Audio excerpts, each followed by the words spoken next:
have a bit of quiet now, please? Quiet. Shut up, will you? Oh, be quiet. Fine. I have a way mean, don't I? I have a way mean. Fantastic. I thought that might do the trick, and I hope no one has been shot. If you have been shot, it's Bombay mix. So just get a friend to pick at it for you, else go to doctor if you have the nut allergy. Now, today's... Are you out of your mind? You cannot fire a shotgun in a public building. I reckon I just proved as you can, actually, mate. You could have killed somebody. Oh, Geo, don't be ridiculous. I haven't killed anybody with this shotgun at point blank range since 1957. And who are you, anyway? Name's Peachy-Keene. Chris Peachy-Keene. Chris Peachy-Keene? Yes. Crispy chicken? Don't you belong down Bishop with chips and beans, Mr. Crispy Chicken? That's very funny. Quite a comedian you, aren't you? No, my name is Chris Peachy-Keene and you are in serious trouble. Unload that gun. Hand it to me. We're going to the police station. Hey, young sir! Excuse me, young sir! What do you want? I'm sorry to butt in on your citizen's arrest, but I think I've seen something through the window. You think you've seen something like what? Well, when I came here this afternoon, I noticed in the car park that there was a car I had not noticed ever before to have been there, and it was parked. Okay, do you want to get to the point? Yes, I do. You see, this car is a metallic cream Talbot Ranchero with the faux suede upholstery, laminated monkey pod dashing board, sunshine roof, and personified registration plate going CPK123. That's my car. Is it? Oh, yes, it is. Well, two blokes with tights on their heads are trying to nick your radio cassette player. What? Look. Ah! Come out of my way. Get out of the way. Move.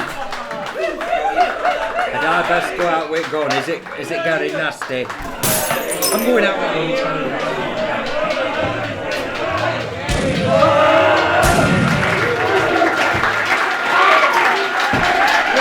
Settle down, no, come on, settle down, please. There has just been a crime committed in the car park. Anyone who saw anything, which I assume is everybody, seeing as you were all staring out at window, must tell the police what they saw, which was, just to remind everybody, a car radio getting nicked by two villains with hosiery over their faces. I went outside and told them to go away. I was not armed with this sawn-off shotgun, and no shots was fired. Okay. Fantastic. Can somebody call the cops, please? I've just telephoned the police station. They say they're ever so busy. They're just having a little bit of lunch, and then they've got to have the dogs out, get the washing in, and then they'll be here. Oh, thank you. You're welcome. That's that then. It's a crime hot pot round here, as we all know. Now, you all know me. I'm Ethel Posman. What with Pat Hollis going up in the balloon for the 80th, I've stepped in and I'll say what Pat Willer said had she not been 80 and therefore airborne. Good afternoon, ladies and gentlemen. A warm welcome to you all. My name is Pat Hollis. No, it isn't. It's Ethel Posman. Sorry, Pat. We're all here today to reopen the Hobsick Community Social Event Club Ballroom Tearoom Theatre, as has been splendidly done up after it fell down. For 3 years we have been depraved, and as a result a lot of popular local clubs and groups has gone bye-bye, such as boiled egg painting. Now at last we have the new roof, reclaimed asbestos, that. And the plumbing's been looked at, also electric, 3-coat of creosote all round, and it looks great. There was a lot of hard work gone into it, raising funds, with bring and buy sales, car boot sales, jumble sales, nearly new sales, hook a turnip, guess the weight of your friend's mum's mate, which sadly ended in tears, and we raised £76. But to achieve the £4,200 needed for all the repairs seemed impossible until we received a donation from a very generous fella who many of you will know.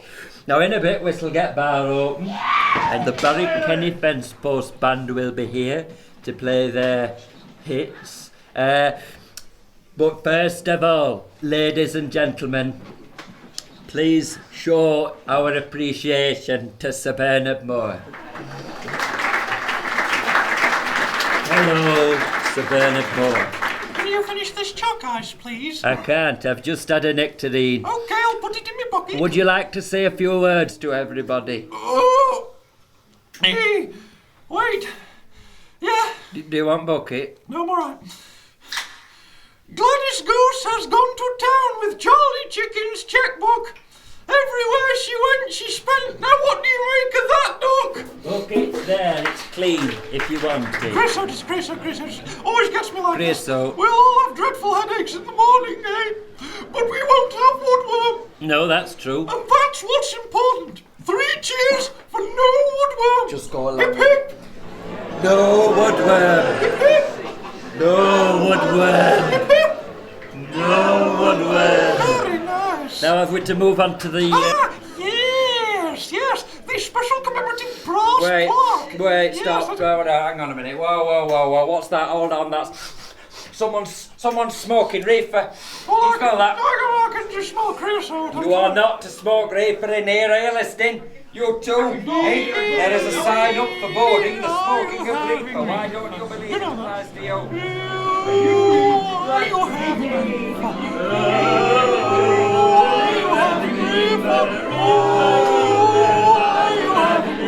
You two pikes want to get coked up on reefer, you smoke it in the kitchen with the serving hat shut, pan on and window ajar, psychedelic music on. Peace! Head out! Shut that serving hatch! Plaque. Ah, yes, the plaque. Sir Bernard Moore has had commissioned a commemorative brass plaque, as has been engraven with appropriate wording for the occasion. Yeah, and it's going to be unveiled right now, where it is pinned on that wall between the ladies' Wait a minute. lavatory and the gents. I don't think it is. No, it isn't there. Oh dear. Right, where's Uncle Elliot Campey? Why, what's he done? I dread to think, but I know what he hasn't done. He hasn't nailed up the special commemorative brass plaque like I asked him to. Anybody seen Uncle Elliot Campey? Where is the man? Where is he? Look, there's a pair of wellies poking out from behind that curtain. So there are. Size 14s by the looks of it. Now, whom do I know with such gargantuan Wellington shoes as they? Oh, they've gone. How very strange. Come here, I want to word with you. No, you come from behind there. I'm not speaking to a pair of wellies poking out from under a curtain. It's frightfully embarrassing. I'm more embarrassed than you. You aren't just wearing wellies, are you, behind that curtain? No, I've got all my clothes Well, on that's it. something. Except me hat. What a sight. But I'm not moving from behind here. I'm too embarrassed. Listen, we're both embarrassed, but there's no need for embarrassment. You needn't be embarrassed, and I need not be embarrassed. There's no reason why this has to be embarrassing. What's the opposite of embarrassed? Embroidery. No! Uncle Elliot, if you don't appear from behind that curtain with my plaque, Mrs. Posman will run you with brush. Oh, Hear that? what brush? Pickaxe handle? No, I lent it to a friend. So, what have you got? I thought you were in charge of security this afternoon. Sawn off shotgun as we all Seen know. that, yeah. Curly dagger, couple of grenades that should work. Homemade tear gas cartridge in homemade cartridge belt. Penknife, pepper pot, cheese sandwiches, coal shovel. That's it. Cheese sandwiches, how does that work as a weapon? Is it like really stinky horrible cheese? No, ever so nice cheese. You eat your sandwiches on a plate or proximity of your enemy, and unless they're not hungry, else lactose intolerant or vegan, you've got 'em. They reach for a sandwich, bam!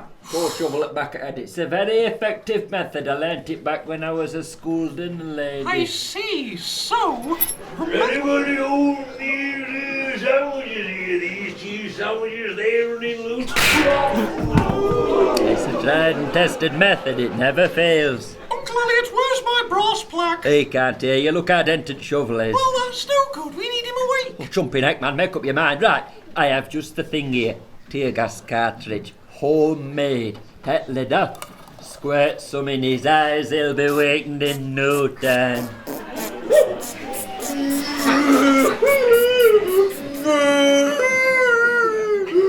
Homemade tear gas cartridge, you say? What's in that then? It's mainly volatile chemicals banned by corrupt foreign powers and imported illegally to what end at war.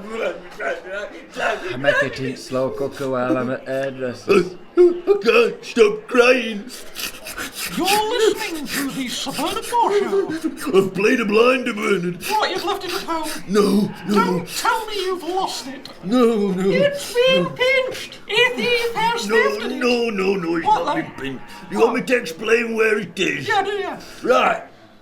Now this is what happened. I'm all ears. And it goes like this. Give it to me. Sir Bernard Moore asked me if I knew of an expert as could make him a brass plaque. No! Stop. You asked me if I was considering having a brass plaque made. I said no! Stop. You then persuaded me you'd have it all sorted. Well, I had no idea who to get in touch with. You told me you've a mate who's a professional engraver. Well, he said he were. Well, he said something like engraver. He's actually a delivery driver. He delivers stock cubes. So he's not an engraver. No, he's engraving. You see, the stock cube and granule meat drivers, that's what they call it. They say, I'm engraving. You know, like the gravy train, you know. Sounds like It's the it. humour of the powdered meat industry. They have it's to not have that funny. or they go crackers. I mean, some of them vans in, some of the reek. So Dogs running after obviously van, you found meat another flies. engraver who was actually an engraver. And not a bloke who delivers gravy. Yeah, I did immediately, almost straight away. I certainly did, yeah, of course. Well, more or less in a way, but not quite in any such as any real sense of actually probably doing so. So you didn't? Well, I didn't discover that the lad who delivers stock cubes and doesn't do engraving until rather late on in the proceedings. How late? Yesterday tea time. You've known about this for months. I know I have! It was your idea. I know it was! You told me it was in hand. Well, it was in hand, and I handed it to that lad. Had he handled it and handed it back to me, I'd have had it hand in hand to you today, but it got out of hand. Uncle Elliot, please answer me an easy, obvious question. What? Have we got a commemorative plaque to unveil here today? Not today, you haven't. No, you haven't. No. This is an outrage! Hey, An outrage! What are we all doing here? What's the point? We need to mark the occasion. We need a commemorative plaque. Well, we haven't really got one, have we? No, and it's all your fault. Hey, I tried my best. He tried his best. He tried his best. No, he didn't. No, you're wrong. You're wrong. No, he didn't. No, he did not. How can you say that? How can you stand up for him? He didn't try at all. He did nothing. Just fobbed the whole thing off on some tool pike he bumped into in a pub when it was his responsibility. Oh, there you, sir. That's rubbish. I didn't bump into him in a pub. I saw him in chip shop, and I never fobbed it all up on him. Then plans for brass plaque are still sat on top of my washing machine. He never fetched them. All right, and you didn't see anything even slightly amiss with that arrangement? Well, I kept wondering when he were going to fetch him, and then when he didn't come and he didn't ring, I rung him, and that was when he told me that he delivered stock cubes. And that was last night at 19 minutes to 5. And that was when I began to realise probably things somehow weren't quite going as smoothly as I had up till then previously assumed that they were. So then what happened? Well, I had a couple of cans, and I were in the right muck sweat. I didn't know what to do. So I went out in the garden for some fresh air, had dogs out, and then at that time when all seemed lost, an out-of-our-world experience happened to me. Oh my goodness. Did you see a flying saucer? No, I saw a hedgehog, and it looked straight at me, but it didn't say a word. They don't tend to, no, they don't tend to speak. And I thought to myself, you know what? I wish I was an hedgehog. Yeah. You see, I that wish hedgehog, you it were. couldn't have cared less about the ruddy brass plaque. All it were bothered about were getting some worms for its evening meal and finding a place to get bedded down. And I felt this weight lifting off my shoulders. And I stood about half an inch taller. And I thought, I don't know what- 5'5.5". I know what to do. And I went back in my bungalow and made a Black Forest gateau. You made a Black Forest gateau. Yeah, I've brought it, I'll show you. This bloke's an idiot. Now, what do you make of that? Oh my goodness. What the? Is this a joke? It's massive. It's like wheel up a traction engine. Have a smell. Oh, you smell the dogs. No, smell giant cake. Oh, it smells like brandy. There's a full bottle of brandy on in there. I wondered where that had gone. You've made this then? Yeah, I have, yeah. I'm sorry it's not a plaque, but it does Well, it's have definitely a the... Black Forest gateau saying homesick communist... Hobsick communist society. Community social event. So, looks like evening dud. No, event club. Event club, okay.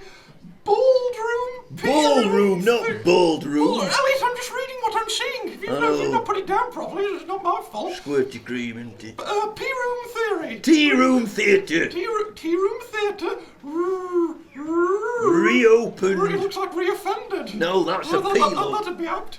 Reopened. Got this bit. 86th of July. Now, when have you ever heard of an 86th of July? It's the 26th of June, 1992. Bring it back on me. You've written it.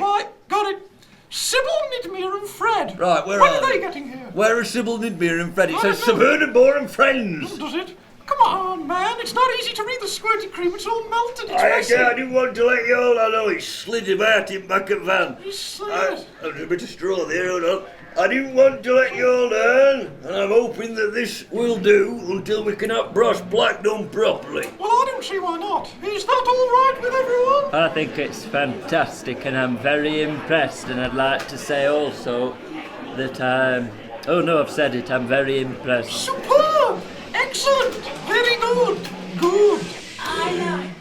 Ladies and gentlemen, I'm a big fan of sickly puddings, as many of you know, and I must say that I do feel that this, baked with no skill at all by a short-sighted, uncouth, pigeon-chested 24-year-old chump, who happens to be my uncle, this sloppy, chocolatey, brandy-laced lump of cake truly reflects the spirit of our community. And I think for that, Uncle Elliot Campey deserves a round of applause. Bravo! What are we meant to be applauding here? Profound incompetence? No, hold on a minute. I didn't crawl to bed till 5:30 this morning. My finger ends as red raw from stoning cherries. I had to mix it in a tin bath with a spade. Nearly burnt my bungalow down. There was that much steam and smoke I've got to shrunk all my curtains. You have the guile to call that incompetence? I may have promised these people a brass plaque, and I may have thus far failed to deliver one.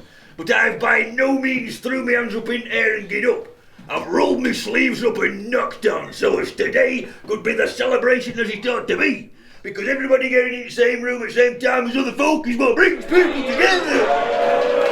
What is wrong with you all?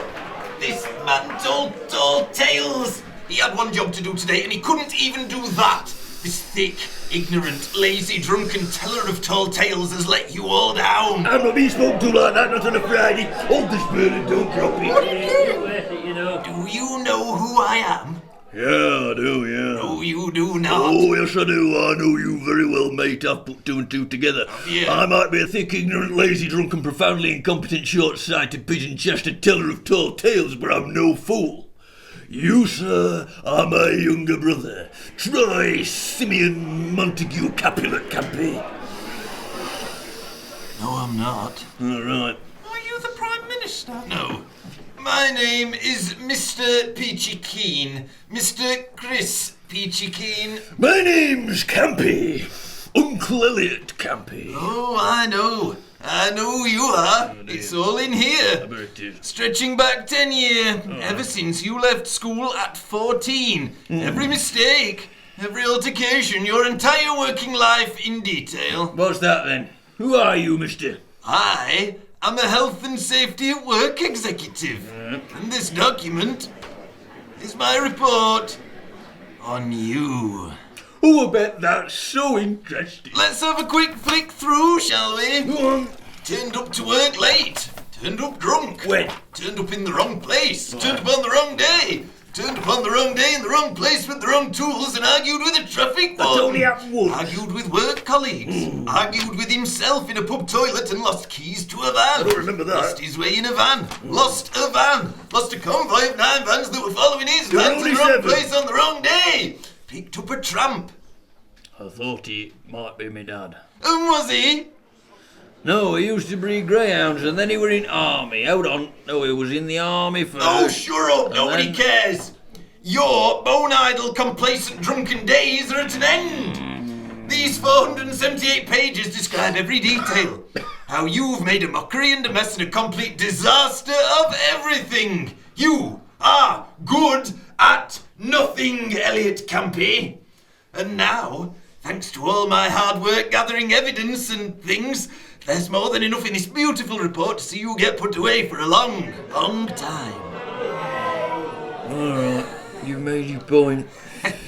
You're obviously a very clever bloke, and you've got me, and I'm ever so sorry, everybody. I think this is probably the happiest day of my life.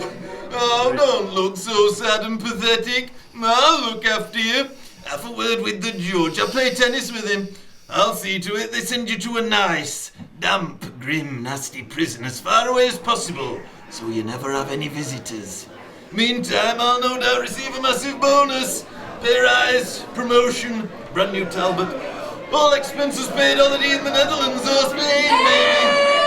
Excuse me, young sir. Shut up, I'm fantasizing about my holidays. What do you want? I'm sorry to interrupt your second attempt at a citizen's arrest, but I'm afraid it ain't going to happen. What isn't? I've spoken to all the people seated in the seats sitting adjacent to my seat and two women whom I don't know in the toilet, and we all unanimously reckon you're talking a load of old rubbish and you're out of order wanting Uncle Elliot Campey placed in the jail. He's always been all right with me. He looks after my cat while I'm at the villa for the villa holiday. Irrelevant, all of you. It's not You're wrong irrelevant, if you think it's that. not. I'm right, you're wrong. No. I know you don't. You think you do, but you don't. Chris, if you throw my uncle in the state penitentiary, you throw my mother and I in a not inconsiderable, quite ready blinking chumping crisis. I mean, how am I, at 50, with my jippy knee and mahogany pelvis, supposed to lift a 17-stone 96-year-old into the bath? Then out of the bath and onto a mat, drag her across the top landing, get her dressed, dosed up and footed and downstairs and in the car to go to the old oak chest for darts, dancing and doubles all round, without Uncle Elliot Campey's help. Forget it. This man is going to prison and there is nothing any of you can do. Chris, you can't send him to Be quiet. Be quiet. You sad bunch of pea-shelling, bedpan emptying idiots. Invalid. Your excuses are invalid. Shut up. You let me go!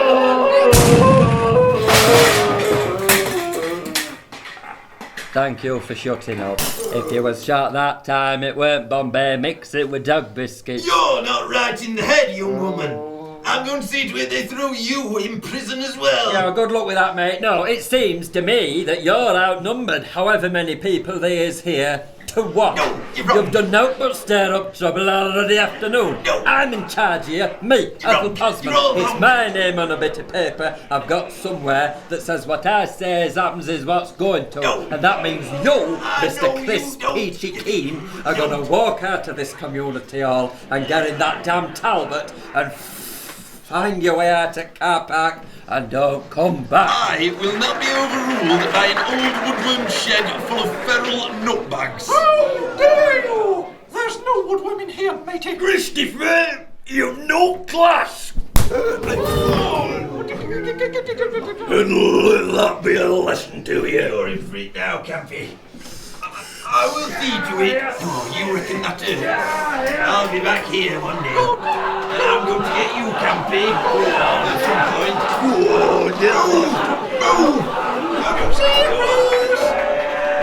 Settle down, folks. Come on, settle down. Chris Peachy-Keene, the health or safety man, has safely but not too healthily left the building with a broken nose with blood pittling out at nose, broken spectacles, split lip and missing or loosened teeth. Here's one. Here's one of his teeth. Hey, that's a dog biscuit. It doesn't taste like dog biscuits. Oh no, he's bitter asbestos now. Oh. Stop eating it. Go spit it out, spit it into my hand. You've not got it all yet. The spitting boy's not coming out. There is every chance that in a not too long of a while there will be police pulling up here to ask 2-3 questions. Obviously about what just went off, which was just to remind everybody, Sir Bernard Moore, Uncle Elliot and myself stood here speaking to you in a thoroughly composed traditional way.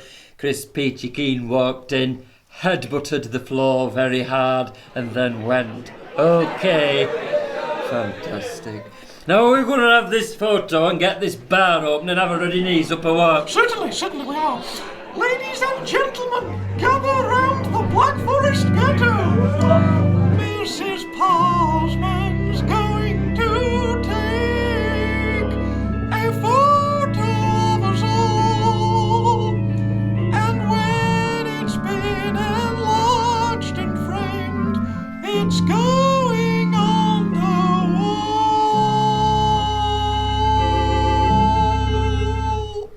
Oh dear, the damage that drugs can do. I wonder what's happened to band. Where's Barry Kenny? I hope he hasn't forgot.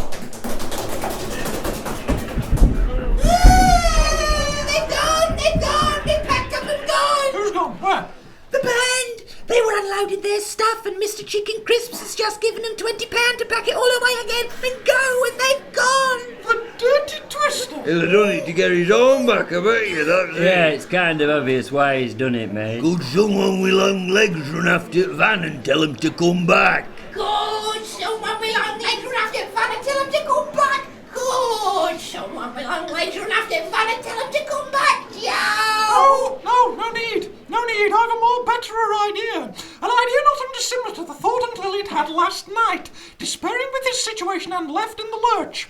We will improvise. Elliot, follow me. Where to? Ladies and gentlemen, in a slight change to proceedings, the Barry-Kenny Fence Post Band will not be performing because they haven't pulled up. Well, they have, but then there was bribes and went. So we haven't got a band. However, instead at the community, I've never been able to say community centres, well I could earlier. Oh gosh, at the trusty old Tripeman's organ, tiddling on the ebony and the aviary, your very own Uncle Elliot Campey. Elliot, what are you going to play?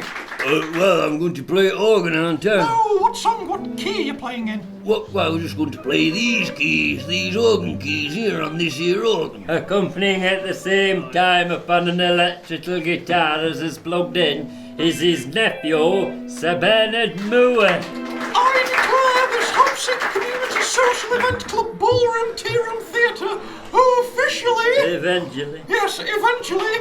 Open! Take to the dance floor! Let's rock around the clock! I'll follow you. No, you start. Right.